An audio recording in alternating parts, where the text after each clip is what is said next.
Okay, we're here in London at Darrell Edwards' Health Unplugged Paleo Conference, which has gone down really well. And we've had the pleasure of meeting Dr. Aseem Malhotra, who is London's crusading cardiologist, I believe is a phrase that's been used and is very appropriate. So we might just start off with asking you, Aseem, you have some unorthodox views on nutrition and they're quite different than the last 50 years of advice. So maybe, a little background how you got here and... Yeah, well, it's good to be here, Ivor. Nice to chat to you again. I think it's interesting you say unorthodox. I mean, if promoting real food is unorthodox, then I'm very unorthodox. Yeah. One of the issues that's happened in the last few decades, partly based upon studies done by American scientist Ansel Keys, is demonization of fat. In general, thinking that it was a cause of heart disease and causes a furring up of the arteries. But actually, when you look at the evidence, it's actually quite clear that low-fat diets itself, or cutting down fat to less than 30% of total calorie intake, which is the current advice in the US and the UK, has not shown any evidence of reducing incidence of heart disease or heart attacks. Whereas actually the best evidence we do have in terms of heart event rates, in terms of reducing people's mortality and heart attack and stroke rates, is from a diet that is much higher in fat than is currently recommended by nutritional guidelines. So for me, I look at the evidence and try and look at it independently, and it's quite clear that the current dietary advice, which may well have been, which I think for the right reasons was put into place, is actually heavily flawed, and we need to change it urgently. Absolutely. And this focus has tended to be, as you say, on lower fat, higher carbohydrate. But with the evidence base now quite clearly showing it's as you describe it, it seems very difficult though just to get a response to the evidence and get everyone in the guidelines authorities to just kind of turn around, follow the evidence. Well, I think these things take time. We've started to see it in America where the nutritional guideline boards over there are starting to say that we should lift restrictions on fat, which is very interesting. So clearly there is an evolution, I think, towards that. I think we will eventually see something similar happening in the UK, and it may be very soon.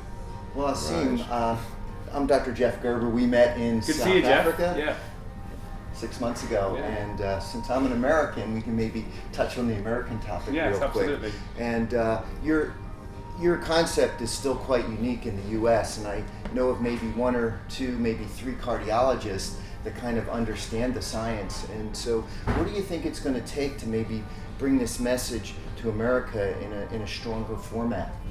That's a really good question, Jeff. I think there are a number of ways that it needs to sort of hit the public and in this particular instance, the American population. One of those ways is going to be through media. And it's interesting how you see the growth of social media has happened in the last several months. There's a lot of bloggers out there, a lot of people actually go to social media to get their information, which has its pros and cons. But certainly social media, it seems to be saturating, if you excuse the expression, the word. It seems to be saturating now with people pushing the message about eating more fat.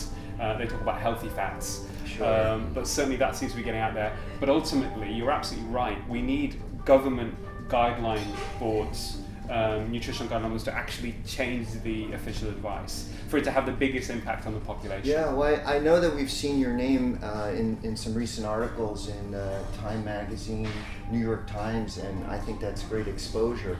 And I know that we've been talking about trying to find some venue in which we can bring you to the States. Sure. We're friends with Richard Johnson, Robert Lustig, and hopefully we can collaborate and find a I'd love the way. opportunity to come and speak because, I think when people are presented with the evidence, Jeffrey, it's very difficult to refute the evidence that we have. And I think a lot of people just aren't aware because they're not presented with that information, they're only given one half. And you've also got to remember, we're trying to wind back from something that has become an ingrained belief, and I use that word belief, and the low-fat dogma message. And that is very difficult to overturn quickly. It can take some time. Absolutely. There's a saying by the Canadian economist John Kenneth Galbraith, which I think is very pertinent. It's faced with a choice between changing one's mind and proving there's no reason to do so, almost everyone gets busy on the proof. Yeah. You know, and that's something that's just very much intrinsic to our human nature. So I think as long as we're aware of that, we keep pushing, then people will come around. Sure. And in fairness, there are, I mean, decades of reputations, careers built on the old advice. So it in fairness to the people involved, it is very embarrassing to have a career kind of reversed in a sense. But you talked there of the democratization of this science, and I think that's a really huge thing. But I think you're going to be part of a new project to really help democratize and get the message out. Yeah, so I'm about to go and make a film which we got publicly funded in working with Donal O'Neill, who's done Serial Killers and Run on Fat, which are excellent documentaries. I mean, I love them both. And me and Donal have been speaking about this for some time, that we want to try and just really look at the evidence independently and really give people, the public, and even policymakers useful bits of information and tools that they can use as individuals to improve their heart health in a short space of time, but also give them solutions of policies they can introduce that will have a big impact on populations within a short space of time as well. And I think that's one concept people haven't fully appreciated, and which I know very well as a cardiologist, that the lifestyle changes can impact on your risk of subsequent events very, very quickly. Yes. But I think we need to try and explain how that is, and also look at the evidence to see how have we got where we are today, and what do we need to reverse it, because we have a major crisis. Our health systems are being, are under tremendous strain. The NHS, American healthcare, close to bankruptcy if we carry on doing what we're doing in terms of the increasing burden of chronic disease, and most of that is driven by lifestyle-related diseases, which we need to improve very quickly. Yeah, and sadly the public, I suppose, there's a certain amount of apathy because the advice has changed around so much, especially in the last few years, that people might really underestimate how much diet, as you say, can impact immediate risk. Yeah. I mean, there's huge potential, but many people probably think, well, it's not going to change a whole lot. No, It's going to absolutely. change And I that. think the focus as well, which I think has been very unhelpful, has been on body weight, BMI, obesity. Yes. Now we know obesity is a problem. It's a marker of lots of issues, and it's certainly a crude marker that is a major problem. But you're missing a huge cohort of people who are actually not even overweight or obese that will still be affected by lifestyle-related diseases, and that includes lack of exercise. I'm not being right now, but also diet in a big way. And I think we need to focus on a healthy person. In my view, there is no such thing as a healthy weight. There's a healthy person. There's no such thing as a healthy weight. And it all depends on what you measure. Exactly. And as I think you'll cover in the film as well, there are much better measures that will indicate your future risk of heart event than weight. Absolutely, and it's also what do you do about that? The question is, do you go down the line of investigations and angiograms and looking at your coronary arteries, or is there something else that's non-invasive that's better, or nothing at all? And I think those questions need to be answered. Yeah. Have you? Can you talk for a moment about how the UK has been open or not open to some of the advice that you've been advising for the international audience? Well, Jeffrey, from what I've seen, looking at reading stuff internationally, I'm sure you're picking stuff up from the States. In my view, the British media have been absolutely on the ball. I mean, they've been leading this. I mean, the sugar, although certainly the person that's really brought the sugar issue to light, and he should be absolutely credited for this. I'm also going to admit, as a personal bias, because he's one of my friends, is Robert Lustig. But he has really brought the attention around sugar after such a long time, after John Yudkin originally, who was probably the first person to highlight the harms of sugar, a couple of decades ago. But Robert Lustig has been the person recently in the States. But when you look at the way it's been picked up and pushed in terms of the fact there's pressure on government now, Jamie Oliver, celebrity chef, is involved. The mass media, I mean the newspapers in this country, every single newspaper is pushing this and almost competing for stories to highlight the harms of excess sugar consumption, whether it's The Guardian, the Daily Mail, the Telegraph, the Times, the Sun newspaper. All of these newspapers realise this is a problem. So I think in the public perception certainly now, I think it's very clear when it comes to awareness, sugar is public enemy number one in the Western diet. And it also seems to be that it's a war against processed food and the people that produce it. Absolutely. And I think a lot of that has also happened in the UK, highlighting those conflicts of interest and those similarities, which, as you know, I've been writing about, which are really quite chilling. in how to the tobacco industry. So what the tobacco industry did for 50 years, from when the first links between smoking and lung cancer was published, was adopt a strategy, which I call, as you know from my talk in Cape Town, the corporate playbook, which is one of denial that smoking is linked to lung cancer, planting doubt, confusing the public, and even buying the loyalty of scientists. And we see exactly the same thing happening all over again with the food industry, and particularly with the sugar industry. And I think that we need to learn from history so we don't make the same mistakes again. But we have been making those mistakes for the last several years, and I think it's time to bring this to an end. Yeah, even the university in Denver, there's some scientists, unfortunately, that work for a big food industry, and it's sad. Yeah, there's plants everywhere, I think, all through research and the tentacles, nutrition world. Yeah. Yeah, well, that's industry. That's the power they have, and I'm not defending these scientists, but you can understand they're in a difficult position, and who's going to bite the hand that feeds you? Sure. If your institution is getting funded from industry, it's very rare. I don't think of any circumstances I can think off the top of my head where somebody who has been directly funded from industry, a researcher, has turned around and said, I don't believe in this data, or I'm not going to, I think the evidence there's a lot of overwhelming evidence against what we're saying. Where has that happened? Yeah. Absolutely, and I'm sure if such an individual and institution did that, they'd be replaced very rapidly. Absolutely, absolutely. That's the way it works. Do you think that the industry should be funding research? No, not at all. Absolutely not. I think there's no, if you want true independent research, you cannot take money from industry, because they have a very specific vested interest to produce profit for their shareholders. Neither the food industry nor the pharmaceutical industry have an ethical or legal responsibility to either look after your health, if you like, or give you the best treatment when it comes to the pharmaceutical industry, and people need to be aware of that. Of course we need industry, we want them to innovate and produce things that are going to be the next blockbuster drug, or more importantly produce new antibiotics. Is a big problem with antibiotic resistance. Yeah. But it's not profitable, and that's the problem. And the system is geared to producing new drugs very rapidly. They spend twice as much on marketing than they do on research, and you can see clearly why there's a problem. Yeah. And there's an irony there that the more sick the population is, the more profit pool is accessible. Absolutely.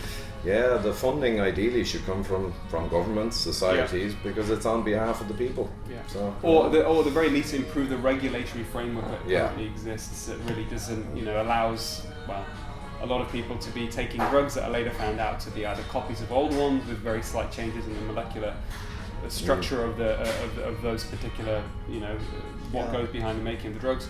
That's what we need to do, really. So you talk a lot about the high-fat Mediterranean diet, and could you maybe tell us a little bit about what kind of food that is, what that represents, without giving it all away? No, sure. I think it's about putting all of it together and really trying to look at all the evidence together and trying to produce something that is going to be the best default option for the majority of people in terms of their diet and their health, and certainly in terms of cardiovascular disease, coming from the point of view as a cardiologist. But you would find that these particular diets are also what's going to be best for your weight and for markers of other chronic conditions, which are type 2 diabetes and high blood pressure, which, as you know, are risk factors for heart disease anyway.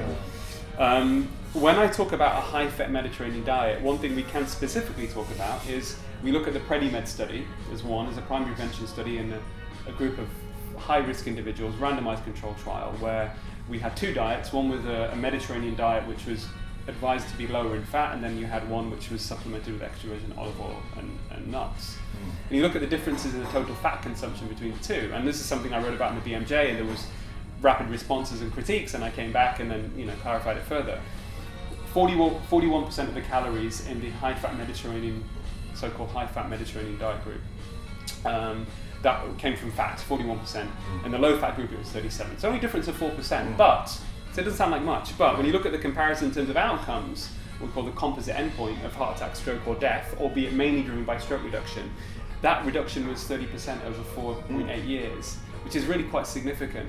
But the point I would make, Jeffrey, is the comparison diet was still actually a relatively healthy diet. Now, okay, it was a low-fat, but it was still quite a healthy diet compared to what we call the average American diet. So one point can be made is, well, one, you've got hard outcome benefits showing in a short space of time from this diet in comparison with actually what was a healthier diet, with this 4% more fat. So just think about, what the potential could be if it was even higher. So that is obviously an important point to make. And then you've got secondary prevention studies. So if you look at the data around post-myocardial infarction, where you compare patients taking a higher fat. When I say higher fat, it's something that the very basic level is higher in fat than the current recommendations. So when you ask me about high fat, I mean, you and I know that you have different, you have ketogenic diets, and we're not going to that in the moment in this particular discussion. I'm sure that will come up in the movie as well. Sure. But when you look at what the data we do have for outcome benefits, and I'm sure there'll be more and more studies that need to be done further down the line, but in the current data we do have, clearly it supports that for improving people's cardiovascular health, reducing heart attack, stroke, death rates, it's one that's much higher in fat than is currently recommended by the USDA and the UK government. That's excellent. Yeah. So, when people hear the term Mediterranean diet, they think about a healthful diet, and there's so many definitions, and it's often quite confusing. And if you could just briefly comment. Yeah, I think one of the things that's interesting about the traditional Mediterranean diet, I mean, there are different. This is one of the things that we need to explore and kind of just dissect, if you like, in the film we're making. Is that there are different definitions of Mediterranean diet, and is it something that's very high in bread and pasta? But in Spain, do they have a lot of pasta? Does anyone, in Greece, do they eat pasta? I mean, I'm sure you can answer that in your own heads, really. Yeah. So the question is, what is the traditional, real Mediterranean diet? Does it actually exist? And if it does, what was that traditional diet? And is the current definition that government agencies are using to describe the diet, is that actually what, when we looked at these, when Ansel Keys was studying these countries, looking at their incidence of heart disease being very low, actually what was that diet? What did it really consist of? Yes. And the other question is we have to answer to some degree is about saturated fat as well, because when people talk about Mediterranean diet, I'm sure you've come across it with cardiologists, they said it's low in saturated fat. And that's been thinking with, okay, saturated fat raises cholesterol, cholesterol is a risk factor for heart disease, no brainer. Cut saturated fat down, cholesterol goes down, less heart disease. Yeah. It's much more nuanced than that. And as you know, I wrote in the BMJ a few years ago, and this piece called Saturated Fat is not a major issue. What many people don't realise, Jeffrey, is even when we look at saturated fat, there are many different types of saturated fatty acids in terms of their chain length. You've got short, medium, long chain, and they have different biological effects, probably likely in the body. So the question is, are there any saturated fats found in certain foods that are protective and are somewhat that may be harmful based upon observational studies? Sure. So I think we have to change the discussion, to be honest, and I'm not the first person to say this. What we probably need more than anything is food-based guidelines rather than concentrating specifically on macronutrients, with the exception of added sugar, because added sugar has no nutritional value and there is no biological requirement for added sugar whatsoever. Sure. So actually that, in my view, should not even be included anywhere near a definition of a healthy, balanced diet. So if we're just eating real food, that's a simple message that people can really latch onto. Yeah. And on the opposite side... Eating real food, you're right, Jeffrey, does not include any added sugar whatsoever. And on the opposite side, the audience perhaps has heard that the polyunsaturated fats were a great alternative to saturated fats, such as the canola, corn, and soy. And what are your thoughts about that? Well, I mean, I've not looked at that in a great deal of depth, but there is some studies initially that suggested replacing saturated fat with polyunsaturates. There is certainly some evidence that foods that are higher in monounsaturated fats, olive oil for example, and some polys, omega-3 and fatty fish certainly is cardioprotective.